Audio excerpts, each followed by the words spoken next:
Hello.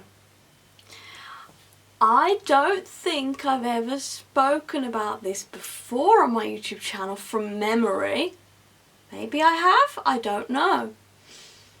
But I'm going to talk about some of the things, the not so good things that I've had in relationships and on dates. Because there are a few. And a few people that I used to date still watch my videos. So if you see this, I'm sorry, but also don't do that thing again. Okay? And I'm not going to be naming names or giving away any distinctive details as to who it could be. You know, like I won't say hair colour and I won't say eye colour or anything distinctive, I won't say. But, yeah.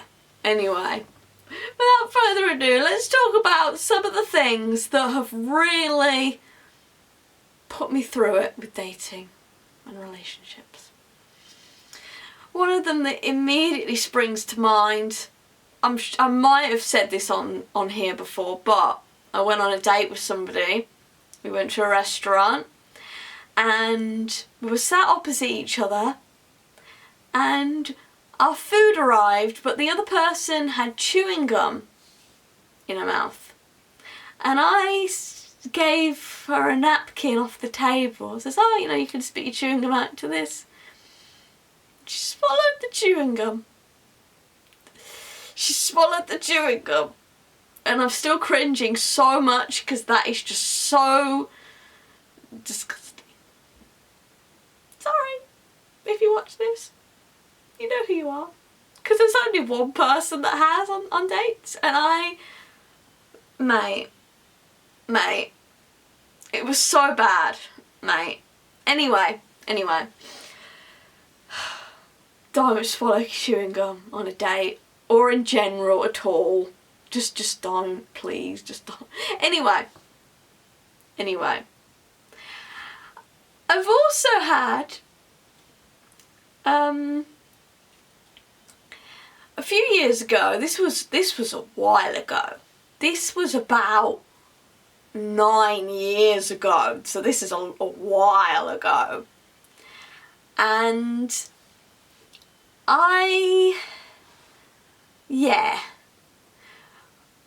my then girlfriend, she made me get the train all the way over to where she lived, which was about, I don't know, an hour away, maybe, from where I was, only for us to then drive back to the town that I'd come from, the city I'd come from. So at the time I was living in Birmingham for university, and my then girlfriend was like, oh, I don't want to go on public transport. And I was like, but you want to go to the Sea Life Centre in Birmingham with me?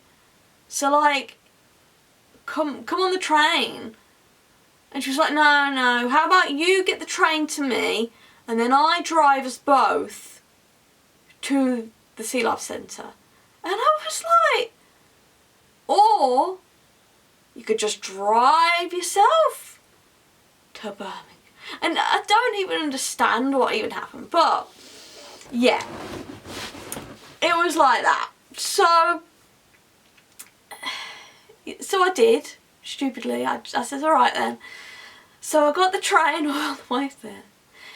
And then she picked me up from the train station. We drove all the way back to Birmingham, where I'd just come from. And we went out for a meal first. And then we went to the Sea Life Centre. And we got round, like, she was rushing round. She walked with me around the whole of the Sea Life Centre in just half an hour. And it's a big aquarium. It's a big you know? And she was like, I want to go back to yours. And I was like, what? I was like, what? And then I was like, oh, I get it. She wants to do the do. And I was just like, and I says to her, well, I'm currently in summer accommodation at university because I was doing like a music industry type like internship course thing at the time that was in Birmingham, and it was unmissable. So I said to my parents, can I stay in Birmingham over the summer and live in their summer student accommodation? And they said yes. You know, just to make it easier for me to be nearer to where this music industry opportunity thing was.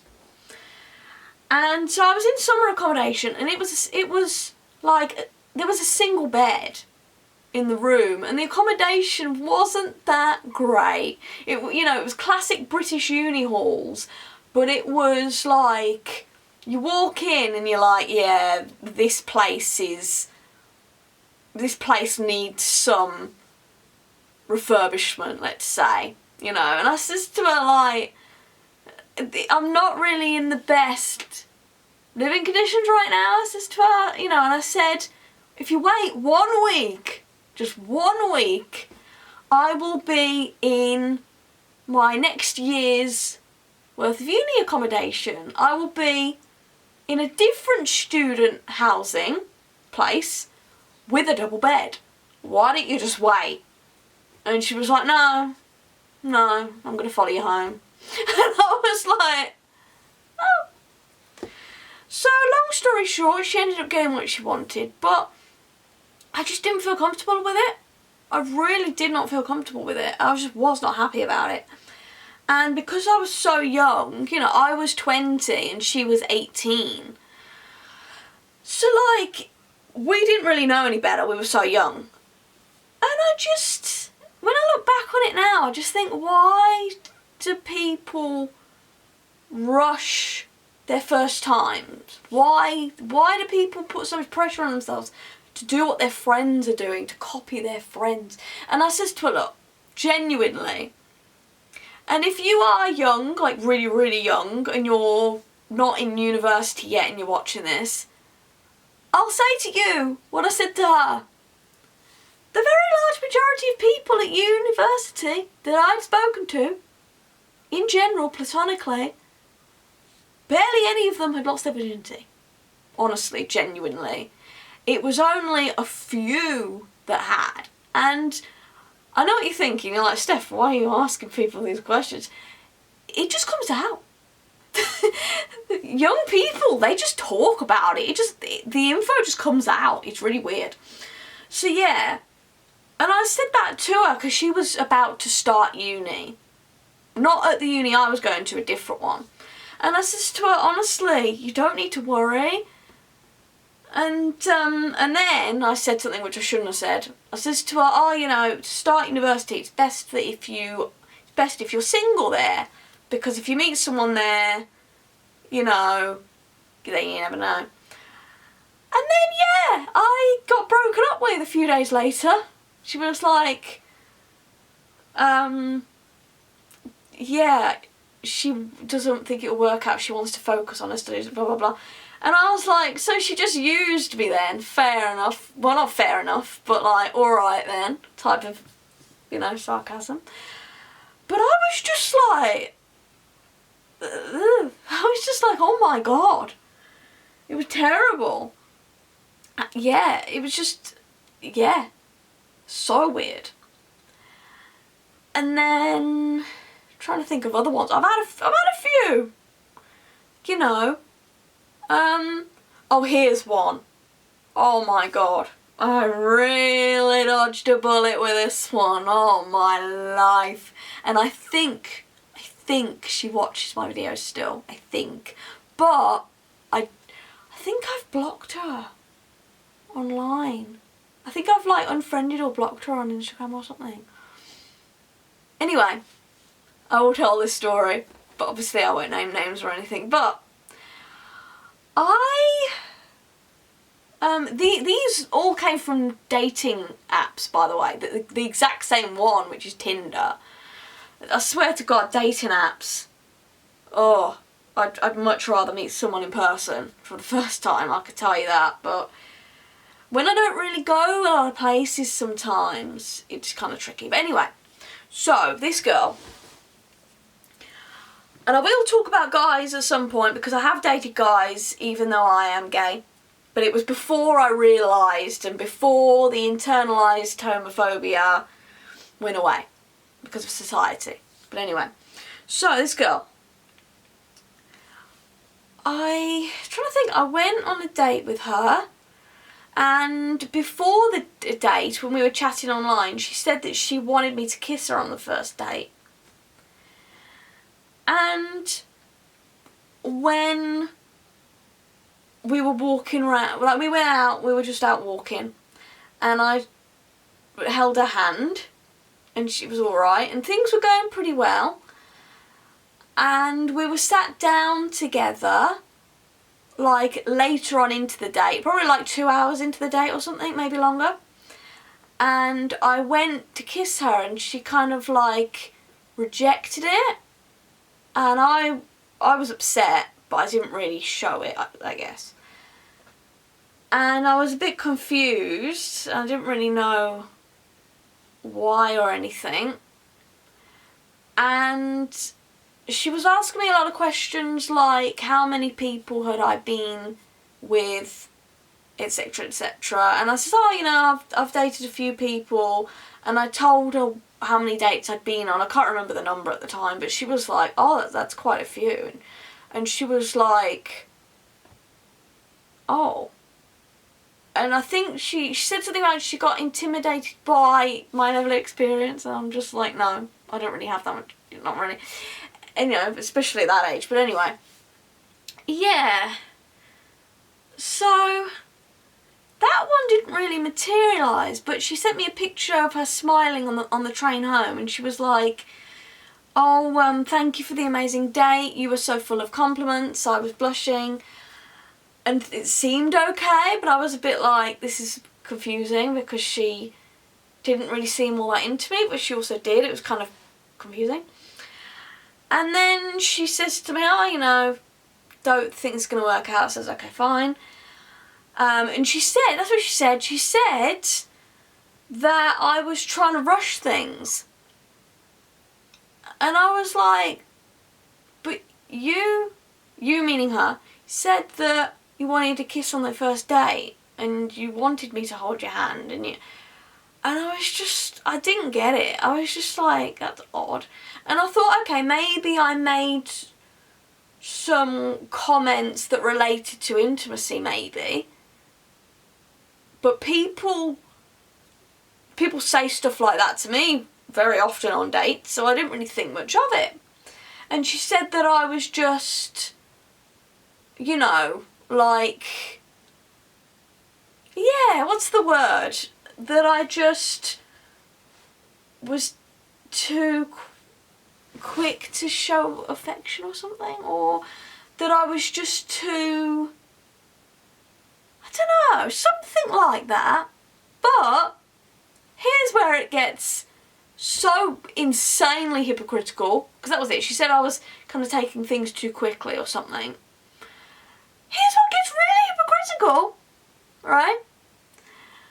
From the day she says to me, oh, you know, I don't think this is going to work out, to the day she got married to somebody, it was only 6 months between her saying to me, oh, I think you're taking things too fast, to her full-on, officially marrying somebody. And this genuinely happened. Like, young as well. Like, I'm trying to think how old I was. 21? 2?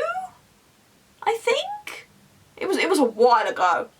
All of my dating stuff was a while ago. Like, I haven't dated anybody for a long time because of my health problems, which I've now almost fully resolved. And because I was in a very demanding social media job in London for 3 years, and that just took priority, you know, loads of reasons. Also me trying to improve and work on things that I needed to in relationships, like self-love and self-worth, and just stuff like that, really. But anyway, yeah, so this girl, she got married to another girl, and she lived with them, and she got a dog with them, and it was like a whole thing. And I was like, she told me I was taking things too quick, but she told me that she wanted me to kiss her on the first date, and then when I tried to, she rejected. And I was just like, what the hell? And then she's got married to somebody. Like this is just mental. Like, this is just insane. Like, she'd come back from teaching abroad. She was similar age to me at the time, by the way. She wasn't much older. She'd been teaching abroad in another country. I won't say which country, because that'll give it away. If people know me well and if they've been paying attention for years on end. Because not many people have, but you never know. But anyway. So yeah, she was teaching English or something in another country. And she'd just come back and she said that she wanted, like, stability. You know, she wanted, like, a partner, a house and whatever else. Solid foundations, that's it. Yeah, but she didn't mention marriage to me. But anyway, yeah, she full on got married to somebody, and then within like 2 years or so they divorced. Then the same thing happened again. She married someone else within a short time frame, and I was just like, I dodged a bullet here. I absolutely, wholeheartedly, really dodged a bullet there. Really did. So yeah, I hope she doesn't watch this video. If she does, I'm sorry. But also, come on. But anyway, here's the last one. This one is not recent, but kind of recent. It was when I was 26 and I'm 29 now. So this was when I was living in London. I met a girl on Tinder. Again, it's always Tinder. And she lived about, what, 2 hours from London? Yeah, 2 hours from London. And she was also 26, or she was 25. And she was very full on as well. Like, she would send me, like, pictures of herself, like, you know, like that. And I would just, it would be very unexpected, and I would be like, oh, and I would be a bit overwhelmed by it. I know this is like a common thing in dating for people to send stuff like that, but I personally find it a bit overwhelming. But anyway, so she sent me these pictures and I was just sat eating a bowl of cereal. It was like the morning time. And I didn't react in the way that she wanted me to. You know, she wanted me to hype her up and be like, oh, you look so sexy. You know, she wanted me to be like that. And because I was like, oh, that was unexpected, she didn't like that, and she didn't talk to me for a few days. And it was just, yeah, it was awkward. And when we were on, like, video call, she would, like, make me feel uncomfortable like that, and she would try and be too forward. Like, she would tell me that she loved me. Well, we hadn't even met yet. She would tell me that she wants to marry me and that she wants kids, and it was a lot. It was a lot. But, and as well, she's been through a lot in her life. You know, like, she was in the care system, and I won't go into detail, obviously, because I want this to be anonymous for her. But she'd been through a lot in past relationships as well, like real bad, traumatising relationships. Really bad ones, you know. And I understood that. And she would like put all of it on me, as in like she would be like, this happened to me in real deep detail. No detail spared. It was very like, I went through this and I was abused, and then they did this to me, and then they did that to me, and then there was this, and then there was that, and then this happened, and I had to go through this, and it was really heavy stuff, which is fine. I understand that people go through a lot, and I used to be a volunteer at like a drop-in mental health service centre place, and I've got experience supporting people through things with mental health and whatnot. But this was a lot in one go. It was a lot. And it was very heavy stuff. But she was also very like, they call it sexual coercion, where if I didn't do something that she wanted me to do online, because we hadn't met in person, and we didn't, then she would kind of like take away privileges from me. So she'd be like, I'm not going to FaceTime you tonight because you didn't send me this that I wanted, or you didn't do this that I wanted, or something. And this went on for about a month or 2 months. And I would tell my friends and trusted people around me about it, and they would be like, this is not on. And I says to her, look, I can't have this, I can't deal with this, you know. And I said to her, no, let's not carry this on. And I never got to meet her in person because it was Easter time in 2022, was it? Round about when I first got this London job. And around Easter of that year, I had COVID. So I was at my parents' house and I wasn't very well for a while. And we just didn't get to meet. And it just, none of it just worked, and it was awful. But I'm proud of myself because I stood up for myself and says, no, I'm not going to tolerate this. Whereas in the past, I might have. So yeah, I said I would talk about boys as well. I'm so sorry this video is so long. I didn't realise how much relationship trauma I had. Let's be real. So I'm going to skim over the boys very quickly. So, there was one boy that he said to me, hold on.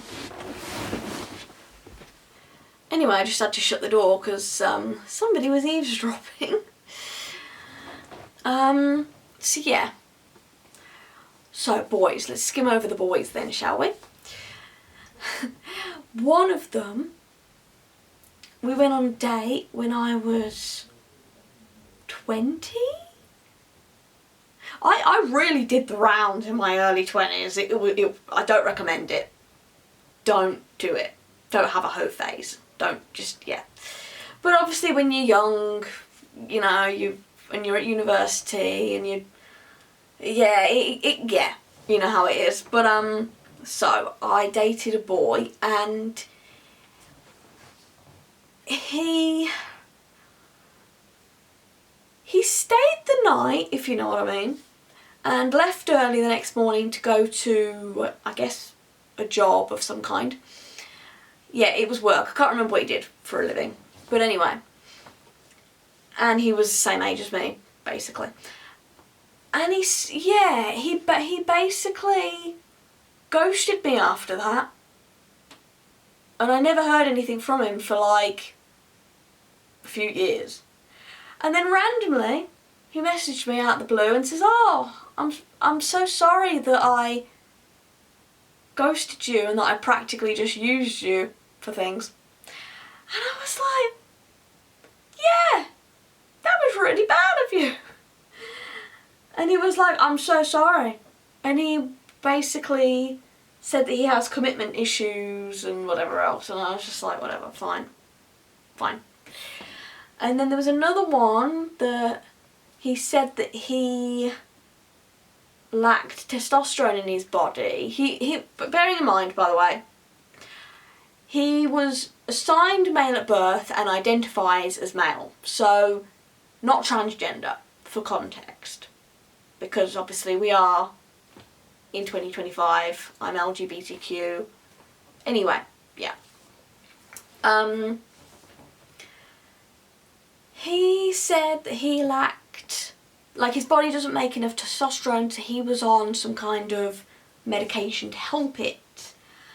And whenever I would show up on dates, he would wear a pair of trousers and a shirt, button-up shirt, and so would I. And he would want me to wear dresses and be more feminine because of his own insecurities. Which was fine, but it was just, he was trying to make me be something that I'm not, because I'm a little bit tomboy. I can be girly sometimes, but I'm also very much tomboy, you know? So there was that. And I'm a bit self-conscious about who's listening, because somebody was eavesdropping downstairs. So I think that's all I'm going to say, and this video is way too long, and I think I've said way too much. And there's probably other stories, but yeah. I don't know if I've ever spoken about these different things before on here. I might have told a few of them, but I don't remember because it's been so long. But anyway, if you have anything that you want to share about what you've been through, if you want, comment down below. And yeah, like, comment, subscribe, the usual stuff, and I'll see you in another video. And hopefully you don't go through all those things that I did. Yeah, bye.